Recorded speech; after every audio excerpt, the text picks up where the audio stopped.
Amém, irmãos? Vocês estão me ouvindo bem? Então tá bom. Glória a Jesus. Irmão, você já parou para pensar por que você crê em Jesus? Você acha que se você tivesse nascido na China, você ia crer em Jesus? Você acha que se você tivesse nascido na Índia, se você tivesse nascido lá na Arábia, nas Arábias, os irmãos perceberam quanto, quando a gente começa a fazer perguntas, né?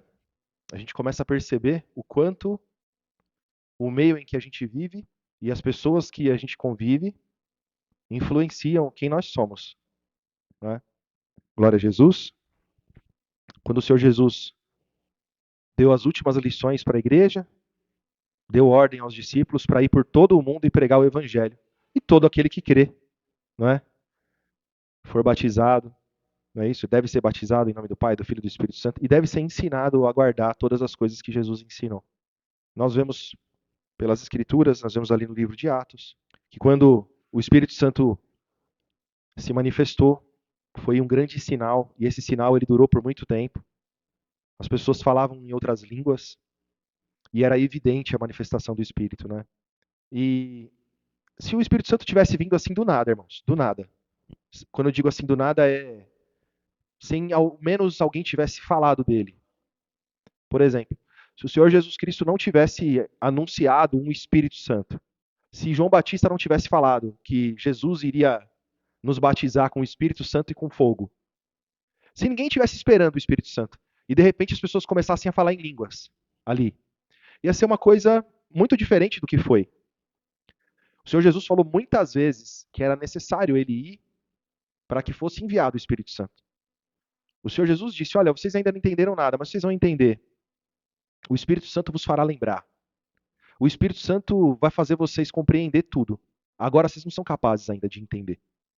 Então veja que o anúncio de Jesus, quando o Senhor Jesus fala assim para eles: Olha, vão lá para Jerusalém, fiquem lá, até que do alto sejam revestidos do Espírito Santo, do poder de Deus. Os cristãos foram e ficaram lá aguardando onde o Senhor Jesus mandou que eles fossem, não é? Então, os irmãos percebem que o Espírito Santo ele já era esperado. E assim também foi com Jesus. Vamos lá em Efésios? Os irmãos vão ver isso. Efésios 2. Glória a Jesus. Efésios 2, capítulo 2, verso 1, irmãos. Vamos ler aqui um pouco do Evangelho, né, irmãos? Porque aqui o apóstolo Paulo, ele faz a gente lembrar quem nós éramos, né? Quando ele fala aos Efésios, ele está falando também para a gente. Ele diz assim, ó, todos acharam? E vos vivificou, estando vós mortos em ofensas e pecados, em que noutro tempo andaste segundo o curso desse mundo, segundo o príncipe das potestades do ar, do espírito que agora opera nos filhos da desobediência. Então, aqui é aquilo que o próprio Senhor Jesus revelou, a condição humana. Quando o Senhor Jesus fala com Nicodemos, fala o que para ele? Olha, você precisa nascer de novo. Você precisa ser regenerado, você precisa ter vida. Para você ter vida, você tem que vir até mim.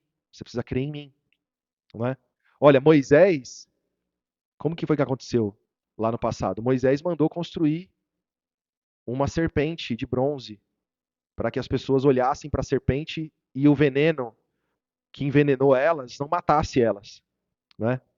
E a palavra, o Senhor Jesus dizia para ele: agora sou eu, né? Que serei levantado e as pessoas têm que olhar para mim, porque elas também estão envenenadas, estão contaminadas, foram picadas também pelo pecado, pelos anjos, né? Foram amaldiçoadas com a morte lá no Jardim do Éden. Não foi isso que aconteceu?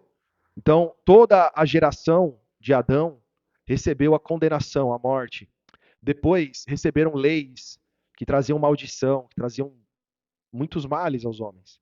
Então o Senhor Jesus ele vem trazendo também a verdade e mostrando para os homens: olha a condição de vocês espiritual. Né? Então, sem dúvida nenhuma, foi uma bênção muito grande nós termos nascido em uma nação onde as pessoas creem em Jesus. Presta atenção aqui, irmãos, tenta não se distrair. Presta atenção aqui. Então, as pessoas de outros lugares que estão distantes da palavra de Jesus, não é? Elas na nossa cabeça, no nosso pensamento, é assim, né? Ah, como eles estão longe, então é mais fácil a gente ser salvo do que eles, não é isso?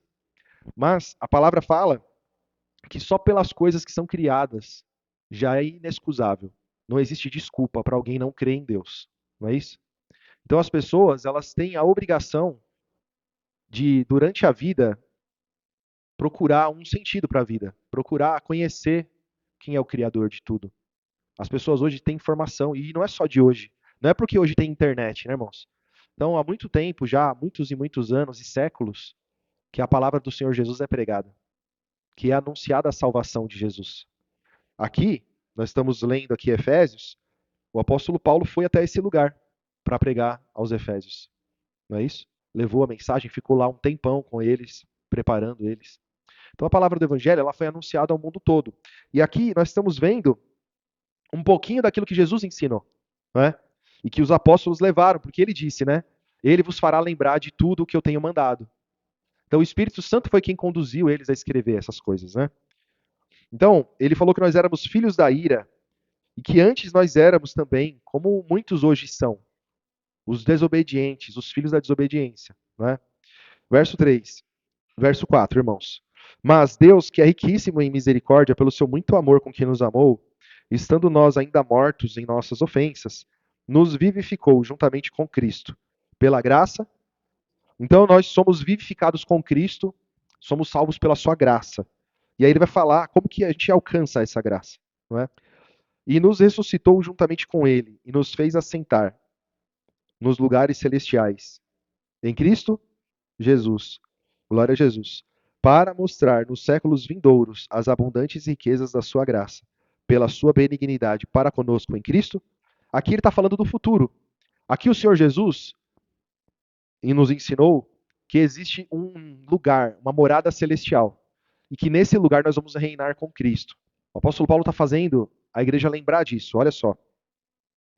E nos ressuscitou juntamente com ele, e nos fez assentar nos lugares celestiais, em Cristo Jesus. Então, se Cristo está assentado nos lugares celestiais, como eu estou nele, e cada um dos que creram nele foram batizados, introduzidos nele, também creem, a fé hoje nos faz crer que nós já ressuscitamos. Olha que coisa. Então, quando o Senhor Jesus fala, olha, quando você crê que uma coisa aconteceu, né, pela fé ela já aconteceu, você vai tomar posse daquilo, o Senhor Jesus está falando disso. Então, se hoje você crê que você já está reinando com Cristo, ainda que o seu corpo está aqui, mas já é de direito seu, porque Jesus venceu e te deu esse direito. Você já é herdeiro. Você pode não ter uma casa aqui, mas lá no céu você já tem uma. Você pode não ter uma casa muito maravilhosa aqui, talvez a sua casa seja muito simples, mas você tem uma feita por Deus para você habitar eternamente. Então é isso que o texto está dizendo. Então os irmãos percebem que hoje nós cremos nas promessas, nas profecias, nós cremos em um Senhor a qual os profetas anunciaram lá atrás e se cumpriu. Então, quando você lê, por exemplo, o livro de Isaías, você vê mensagens ali descrevendo a vida de Jesus, o que o Senhor Jesus passaria, o sofrimento dele e a obra dele de redenção, de remissão. Quando você vê cumprindo na vida de Jesus, quando você lê a história de Jesus, e você lê a história de Isaías, o livro de Isaías, e você vê as coisas que ele profetizou há centenas de anos atrás, se cumprindo em Jesus, você percebe, não é? Jesus é verdadeiro. Jesus é verdadeiro. Quando o Senhor Jesus começa a profetizar e dizer assim, olha, eu vou ser morto, mas eu vou ressuscitar. Aí o Senhor Jesus é perseguido, o Senhor Jesus carrega uma cruz, e ele falou, vocês vão ter que carregar a cruz. Vocês começam a perceber, meu Deus, ele já falava que ele ia morrer de cruz, sem muito antes ninguém imaginar. Porque o judeu, ele matava o herege como? A pedrada. Ele apedrejava, não é isso? Mas o Senhor Jesus anunciava já a sua morte pendurado no madeiro. Então, quando o Senhor Jesus é crucificado, as pessoas podem se lembrar, porque ele disse que seria levantado, como eu falei agora, né? João 3. Ele diz para Nicodemos que o Filho de Deus seria levantado, que tinha que olhar para ele, né? O que é olhar para ele? É crer nele. O povo lá no deserto era picado, foi praticamente morto, né? Porque quem era picado por uma cobra venenosa naquele tempo não tinha salvação. Hoje, dependendo do lugar que você estiver, você corre para um pronto-socorro, eles têm um antídoto lá e salvam a sua vida, não é isso? Naquela época, houve ali então essa maldição sobre o povo, mas ele intercedeu pelo povo, Moisés. O Senhor, lá do Velho Testamento, mandou construir uma serpente de bronze. O povo olhava para essa serpente e aí o veneno não fazia efeito, né? E aí, depois essa serpente foi a ruína deles, porque eles passaram a idolatrar essa serpente e foi motivo da morte, condenação e maldição de muitos judeus, né? Com Jesus não é assim. Então o Senhor Jesus fala: olhem para mim crucificado, não é? Então a nossa fé ela está baseada em algo concreto. A profecia se cumpriu em Jesus. Depois o Senhor Jesus profetizou muitas coisas e as coisas se cumpriram, não é? Ele disse: eu vou ressuscitar. Quando ele ressuscitou, os cristãos ainda não tinham Espírito Santo, foram lá fazer os rituais dos judeus, né? Levar coisas ali no túmulo dele e ficaram ali assustados porque não viram o corpo dele. Ah, roubaram o corpo do meu Senhor, levaram o meu Senhor daqui, mas quando na verdade eles deveriam estar aguardando ele ressuscitado ao terceiro dia, porque ele disse que ressuscitaria, não é? Tudo isso porque não tinha o Espírito Santo. Mas o Senhor Jesus aparece porque ele prometeu que apareceria. Ele aparece, os cristãos veem ele, recobram a consciência, o que o Senhor Jesus prometeu. Né? Os anjos mesmos disseram: vocês estão esperando aquele que ressuscitou? Vocês estão querendo encontrar o corpo dele aqui morto? Ele ressuscitou. Né? Então, quando o Senhor Jesus ressuscita, é mais uma prova de que ele é verdadeiro. Mais uma prova. Daí o Senhor Jesus, enquanto falava com eles, né, dava as lições para eles, depois eles viram o Senhor Jesus subir ao céu nas nuvens. E o Senhor Jesus já tinha prometido, né? Vocês acham isso maravilhoso demais? O que vocês vão dizer então quando virem o Filho do Homem subindo nas nuvens, ressuscitado? Então veja, as coisas eram primeiro profetizadas e depois elas se cumpriam e aí era uma prova, não é isso? Agora, não é toda profecia, né? Porque existem muitas profecias também de coisas terríveis que aconteceram. Era profetizado e aí acontecia, não é isso? E o Senhor Jesus Cristo profetizou também muitas coisas. Então, continuando o nosso texto aqui, irmãos, verso 8: porque pela graça sois salvos, por meio da fé. E isso não vem de vós, é dom de Deus. Não vem das obras, para que ninguém se glorie. Então, o Senhor Jesus, ele fez a obra completa, né? Ele é o autor e consumador da fé. Então, ele primeiro pregou a fé, viveu de fé. Então, o Senhor Jesus, ele sabia que ia ressuscitar. Ele sabia que a sua morte e ressurreição traria vida. Ele anunciou o evangelho, ele viveu o evangelho, morreu e ressuscitou pelo poder de Deus, não é? Pela palavra do seu evangelho. E aí, enviando o Espírito Santo, ele nos envia o dom da fé. E o dom da fé está sobre todos os homens, não é? Glória a Jesus. Verso 10. Porque somos feitura sua, criados em Cristo Jesus para as boas obras, as quais Deus preparou para que andássemos nelas. E aí, irmãos, vou dar uma puladinha aqui no texto, só para a gente abreviar. Verso 20, irmãos. Edificados sobre o fundamento, a base, né, o alicerce dos apóstolos e dos profetas, de que Jesus Cristo é a principal pedra da esquina. Então não é qualquer palavra dos profetas, é a palavra dos profetas em que aponta Jesus como a principal pedra da esquina. Então quando eu olho as profecias lá do Velho Testamento, não é qualquer profecia que fala de Jesus, que é base para a nossa fé. Perdão, não é qualquer profecia, mas a profecia que fala de Jesus, que é a base para a nossa fé. É fundamento para nossa fé. Então, irmãos, o fundamento dos apóstolos e dos profetas de que Jesus Cristo é a principal pedra da esquina, é o fundamento, é a referência para a nossa vida, o qual todo edifício bem ajustado cresce para templo santo no Senhor, no qual também vós juntamente sois edificados para a morada de Deus em espírito. Glória a Jesus. Então aqui, irmãos, também existe uma promessa de Jesus, né? Que Deus faria morada em nós, está lá em João 14, né? Se nós guardarmos os seus mandamentos, né? O Pai nos amará. E aí ele fala: e nós viremos até ele e faremos nele morada. Então, glória a Jesus. Por que você crê em Jesus, então? Você crê em Jesus porque você tem muitas evidências da sua verdade. Glória a Jesus. As pessoas que são muito céticas, e se forem sinceras, e procurarem até na arqueologia, na história, elas vão firmar ainda mais a certeza de que Jesus é verdadeiro. Pode falar, irmão. Isso, exatamente, né, irmã?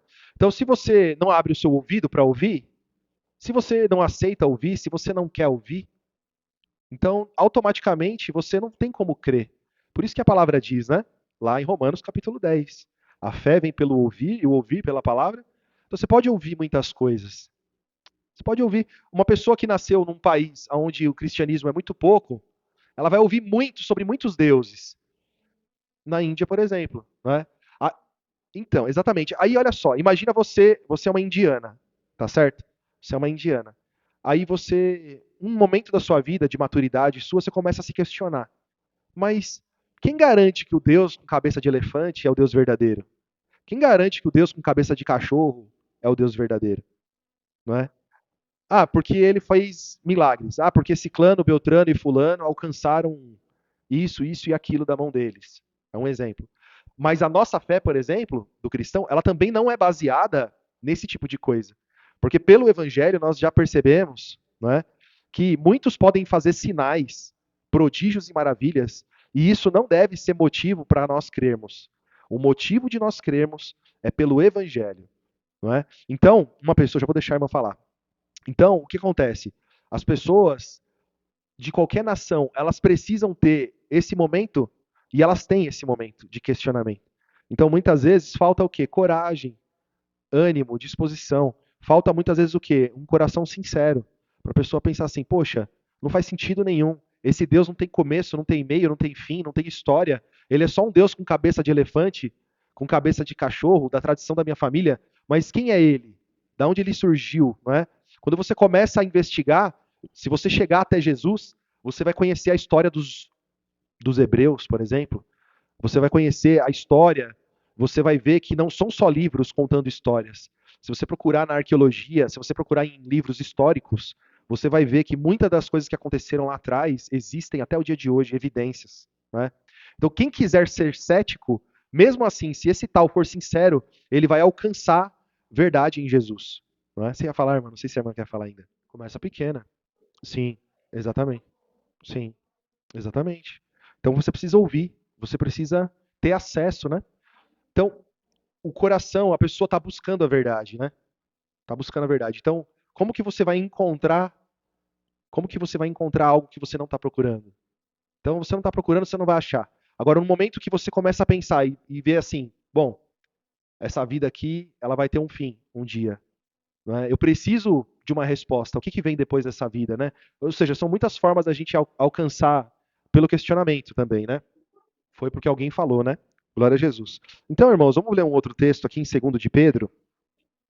Vou dar uma corridinha aqui, irmãos, porque o horário já foi. Segunda carta de Pedro, capítulo 1. Então, aqui, irmãos, se os irmãos olharem, vamos ler do verso 12 em diante. A gente percebe aqui, irmãos, o apóstolo Pedro, ele falando com o povo que dá a impressão de que eles eram ainda, vamos dizer assim, neófitos. A gente percebe que ele está argumentando o porquê que eles devem crer em Jesus. Não é? Percebem aí na leitura, ó. 2 Pedro, capítulo 1, verso 12. Por isso, não deixarei de exortar-vos sempre acerca dessas coisas, ainda que bem as saibais, e estejais confirmados na presente verdade. E tenho por justo, enquanto estiver neste tabernáculo, né, nesse corpo, despertar-vos com admoestações, sabendo que brevemente hei de deixar este meu corpo, né, tabernáculo, como também o nosso Senhor Jesus já me tem revelado, ou seja, Jesus me revelou que eu vou morrer, né, como eu vou morrer. Mas também eu procurarei em toda a ocasião que depois da minha morte tenhais lembrança dessas coisas. Ou seja, eu vou trabalhar bastante para enquanto eu estiver no meio de vocês, eu orientar vocês no que eu puder, para vocês não esquecer depois que eu morrer, não é?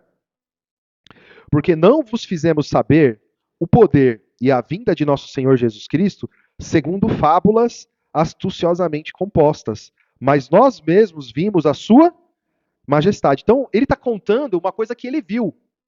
O apóstolo Pedro está falando assim: olha, eu não estou inventando uma história aqui, não é uma fábula, não é uma história de um Deus de cabeça de elefante, não, não é uma história, não. Eu estou contando algo que eu vi. Eu estou mostrando para vocês uma coisa que eu vivi, eu presenciei. É isso que ele está dizendo. Porquanto, verso 17, ele recebeu de Deus, Pai, honra e glória, quando da magnífica glória lhe foi dirigida a seguinte voz: Este é o meu filho amado, em quem me tenho comprazido. Lembra, irmãos? Tem duas passagens, né? No batismo dele e no Monte das Oliveiras também. Quando ele está ali junto com Moisés, junto com Elias na visão, né? E Pedro está ali querendo fazer um tabernáculo, vem uma voz que diz: Olha, olha para Jesus. Este é o meu filho em quem eu tenho em quem eu me comprazo. É para ouvir ele, é para aprender dele, né? Olha que interessante. Então ele lembra dessa passagem, né? Verso 18. E ouvimos esta voz dirigida do céu, estando nós com ele no Monte Santo.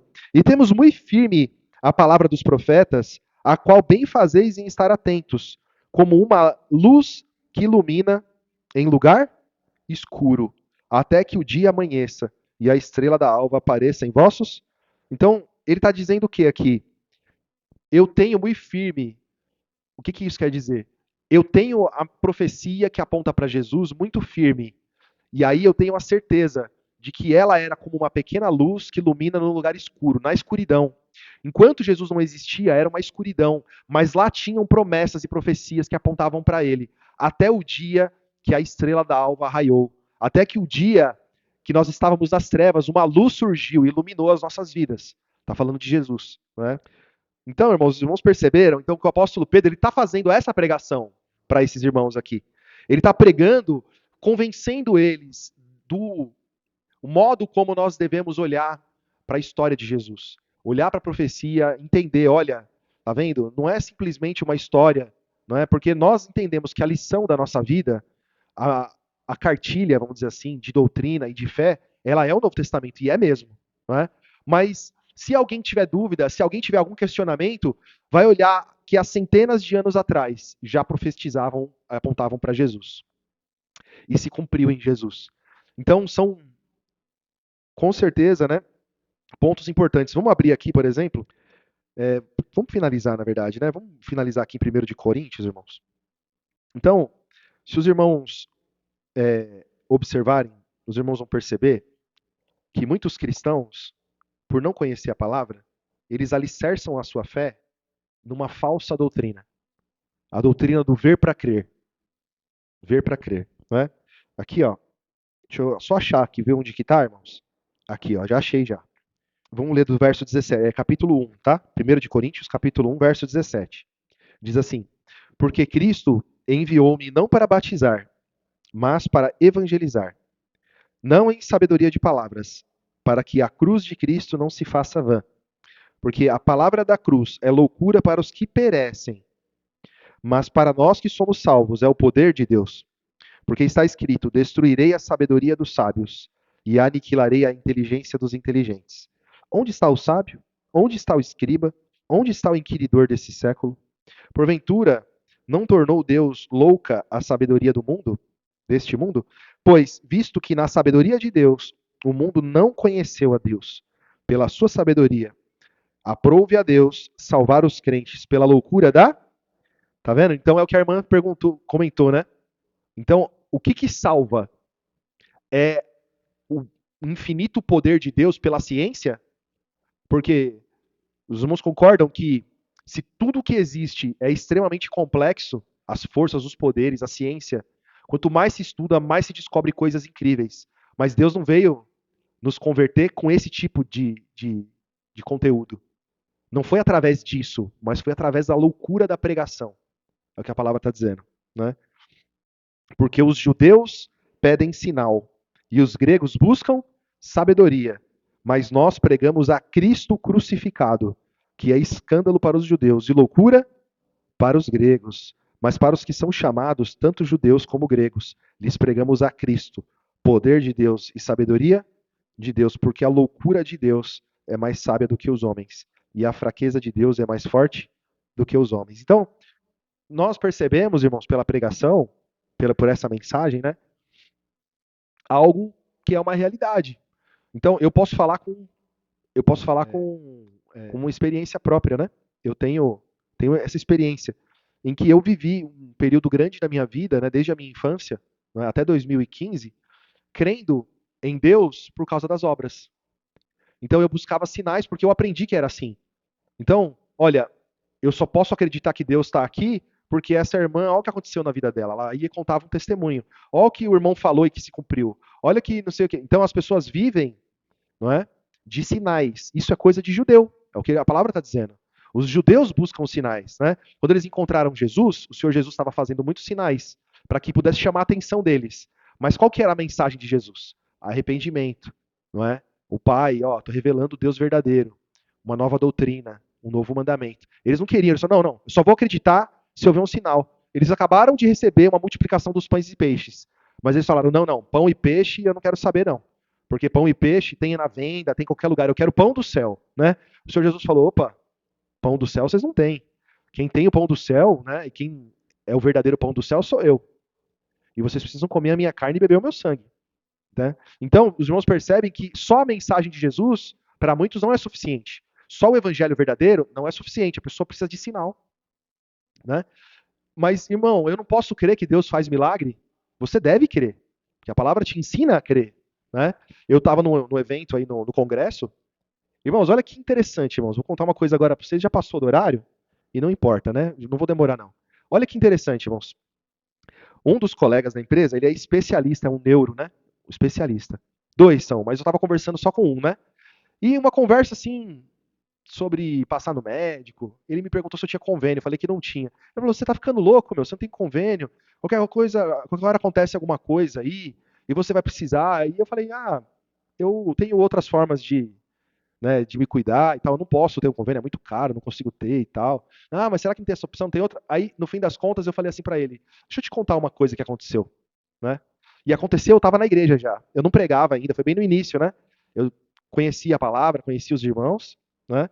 E eu tive um problema de um aneurisma. Eu já contei essa história para os irmãos. Então, um dia eu fui almoçar e deu um estalo na minha cabeça, uma dor terrível que eu tive que me sentar, né? E aquela dor foi terrível. E eu fiquei esquisito. Eu fiquei uma semana esquisito. Mas no primeiro dia, quando aconteceu isso, eu comentei com o meu amigo que estava junto comigo, que tinha acontecido. E chegamos do almoço, ele comentou com um dos neuros lá da empresa: "Olha, o Denis teve um negócio assim, ele veio conversar comigo. E ele falou assim para mim: para agora o que você está fazendo. Agora. Você vai fazer uma ressonância agora, uma tomografia. Aconteceu alguma coisa. Para agora". Aí eu fui para Santa Casa. Enfim, vou resumir a história. Né? Um dos chefes lá da Santa Casa, que laudou o meu exame, também trabalhava comigo. Olha que coisa interessante, irmãos. Eu estava na Paulista, a Santa Casa é lá no Campos Elíseos, lá é longe. O chefe de lá também trabalhava comigo. E quem laudou o meu exame? Caiu na mão dele, né, para ele laudar. Ele laudou o meu exame. Ele chegou lá, me chamou numa salinha e falou assim: "Denis, é o seguinte, ó, o seu exame saiu o resultado, você tem um aneurisma, ele tá aqui, ó", me explicou para mim, mostrou na imagem lá. "Isso é cirúrgico, é uma urgência, uma emergência, você vai ter que passar por uma cirurgia". Nessa, tinha um outro médico que trabalhava comigo desde a época do Fleury, lá em 1999, que eu trabalhei no Fleury. Esse médico estava trabalhando com a gente também. Ele ficou sabendo, ele foi lá conversar comigo, olhou o exame também. Irmão, tô falando de médico bom, especialista. Olhou meu exame e falou assim, ó: "A minha esposa teve um aneurisma desse na sexta-feira. Era tão urgente que no domingo ela foi operada". Aí me explicou, ó, por causa da posição onde tá, vai ter que abrir a cabeça, não dá para fazer por cateterismo, você vai ter que fazer uma cirurgia de cabeça, crânio aberto, para fazer essa cirurgia aí, né? É urgente. Aí eu chamei o chefe lá do meu trabalho, que é neuro também, o dono da empresa. "Doutor, dá uma olhadinha aqui, será que não pode ser um falso positivo?". Ele olhou e falou assim: "Denis, a gente não costuma errar, não. O fulano já não viu, o ciclano já não viu". E ele, por ter muita influência, eu não tinha convênio. Aí ele entrou em contato com alguém lá do Hospital do Homem, lá na Brigadeiro Luiz Antônio, arrumou para mim uma consulta. Eu fui, fiz a consulta, marcaram um cateterismo, que é o exame mais, vamos dizer assim, eles chamam de exame premium. Quando eu estava contando para esse médico, ele falou assim para mim: "Denis, esse é o melhor exame para fazer para descobrir o seu problema. Mas e aí? Você fez a cirurgia?". Ele perguntando para mim, tipo querendo encerrar o assunto, né? "E aí, você fez a cirurgia? Porque não parece que você fez a cirurgia, né?". Eu falei: "Não, eu não fiz a cirurgia. Eu recebi um milagre, Deus me curou". Aí ele falou assim: "Não, mas não, peraí, conta essa história direito". Aí eu falei: "Eu cheguei lá no Hospital Brigadeiro no dia do cateterismo. Quem me atendeu foi um médico, Dr. Mário Conte, que eu conheço, que trabalhei com a esposa dele lá no Fleury, e eu sabia que ele era um ótimo cirurgião, porque ele fez uma cirurgia na cabeça de uma funcionária lá do Fleury, que era minha colega de trabalho. Ela teve um tumor na cabeça, passou por cirurgia, e quem fez a cirurgia da cabeça dela foi esse médico. Ficou gravado na minha cabeça, porque ele era esposo da doutora Cristina, que trabalhava comigo, e eu sabia que ele era muito bom. E o dia que eu fui fazer o cateterismo, que eu vi que era ele, eu reconheci ele, eu fiquei muito feliz. Porque eu pensei, eu estou na mão de um bom médico, né? Deus está cuidando de mim. Eu fiz esse exame na época da Páscoa, né? Ainda que nós não comemoramos a Páscoa, né? Aí ele fez o exame, foi com um catéter da minha virilha até o meu cérebro, injetou um contraste lá, fez o melhor exame que tem para descobrir o aneurisma. Fez o exame e falou assim para mim: "Denis, eu não estou vendo nada. Eu não estou vendo nada". Eu falei: "Doutor, mas todo mundo viu. Tá na imagem lá. Ele falou assim, Denis, todo mundo viu, eu sei, mas eu não tô vendo nada. E a imagem tá muito clara, você não tem nada. Falou isso pra mim. Então, eu tô contando uma coisa que eu creio que aconteceu na minha vida. Então, não é porque... E aí eu contei isso pro médico, tá? Agora aqui, ó, nesse final de semana, nesse feriado, nesse congresso que eu fui. E aí o médico falou assim pra mim, mas não é possível. Não, não, não, vai ter que fazer exame de novo. Você já fez exame de novo? Eu falei, eu não fiz exame de novo, porque eu tô curado, não tenho nada. Né? Não tenho nada. Não, não, não, mas ele... Eu falei, doutor, quando era de um lado, a gente não erra. Aí agora, quando é do outro lado, aí o outro pode ter errado. Né? Não, eu creio que eu tô liberto, eu não vou fazer exame nenhum. Né? Então era uma coisa, era uma emergência. Irmãos, eu orava, quando eu fiquei sabendo que eu ia passar por cirurgia, eu contei para os irmãos, a igreja orou por mim. Né? Eu contei para os irmãos. E eu orava e eu falava com o Senhor, eu falava, Senhor, seja feita a tua vontade, mas eu não quero passar por isso. É igual o Senhor Jesus, Senhor, se for possível, passa de mim esse cálice, não é? Mas antes seja feita a tua. Irmão, se eu tivesse passado por essa cirurgia, não é? Deus teria cuidado de mim. Se eu tivesse que morrer no dia dessa cirurgia, e se eu tivesse alguma sequela, poderia ter acontecido, não poderia? Deus não é verdadeiro por causa disso? Se acontecesse isso, nossa irmã Ró teve um aneurisma que estourou, provavelmente. Né? E a irmã tem sequela. Deus não está na sua vida, irmã? Está na sua vida. Né? O Vero teve a mão enroscada numa máquina, quase perdeu a mão. Deus não está na sua vida, irmão Vero? Está na sua vida. Então, eu creio em Jesus, eu creio que Ele pode me curar, eu creio que Ele pode curar os meus irmãos, mas a minha fé não depende disso. A nossa fé não depende disso. A palavra do Evangelho não te ensina a apoiar a sua fé nisso. Nós vivemos a fé no Evangelho pelas palavras de Jesus. Ele provou, sim, com profecias, que Ele é verdadeiro. Ele provou, sim, pelas suas promessas, que Ele é verdadeiro. E nós vivemos na sua promessa de que Ele voltará por tudo que Ele é e por tudo que Ele já fez. Não é? Porque Ele é verdadeiro. A mensagem dele é verdadeira. A palavra dele é verdadeira. Enquanto eu viver nesse mundo, a palavra me ensina. Tirou a minha paz? Me deixou ansioso? Põe em oração. Está lá em Filipenses 4. Ponha em oração. Mas os cachorros não vão entrar no céu. Não importa, irmão velho. Seu cachorro está doente, você ama ele, está tirando a sua paz, está te deixando triste? Ora pelo seu cachorro, não tem problema nenhum. Não tem problema nenhum. Ponha em oração. Não é? Tá me deixando triste, Senhor. Desses dias atrás, aconteceu um fato, vou terminar já. É rapidinho.